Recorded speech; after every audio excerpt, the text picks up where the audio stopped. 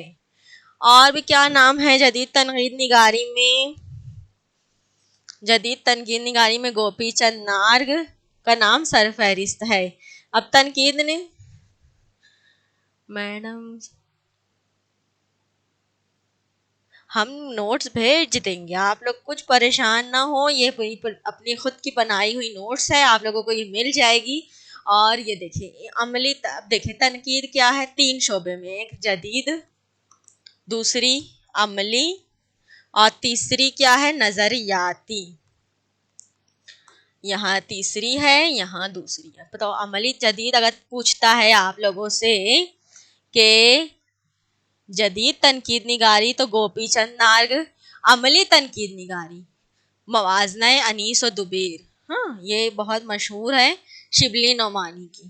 موازنہ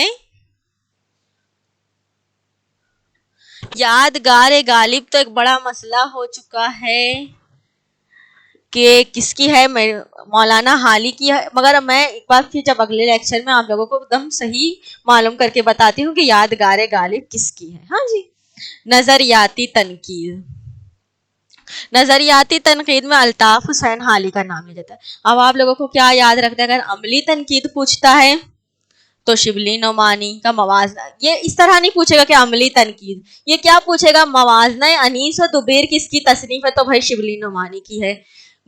جدید تنقید نگاری میں کون آگے ہے، تو گوپی چند نارگ ہے۔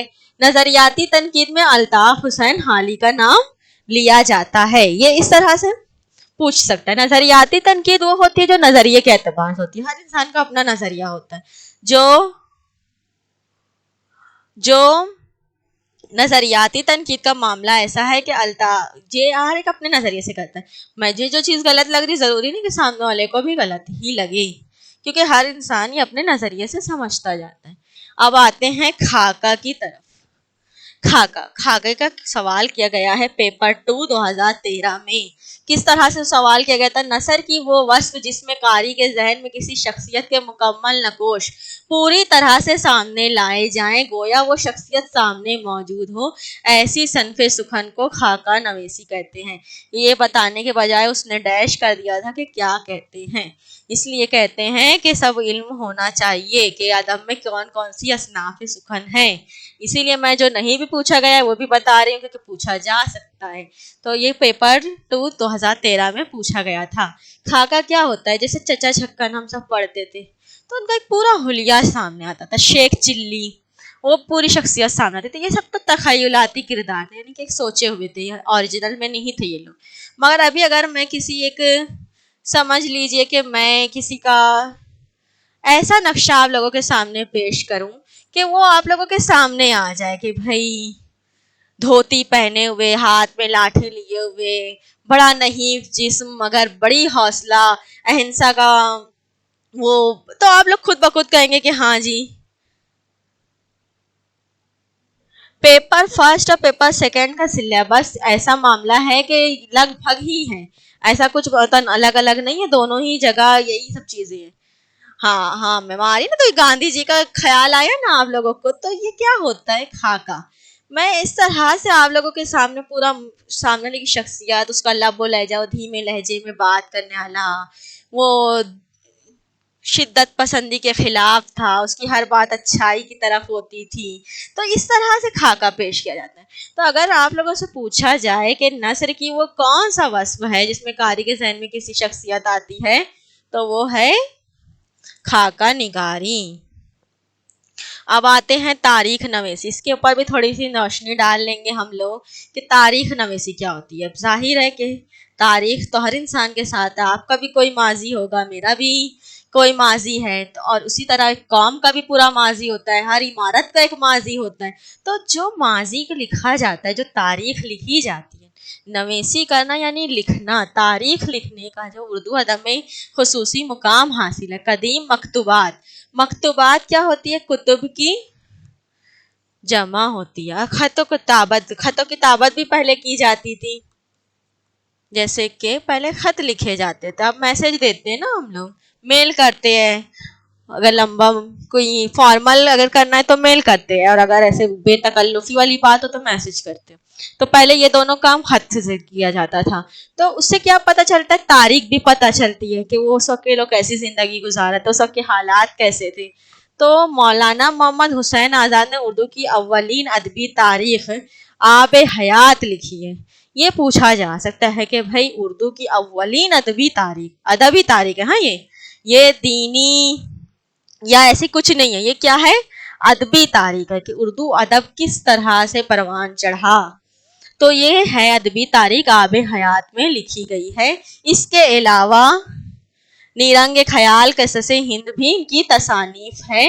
سوانح عمری اور آب حیات، آپ بیتی اور خود نوشت، یہ سب ہم اگلے لیکچر میں سمجھیں.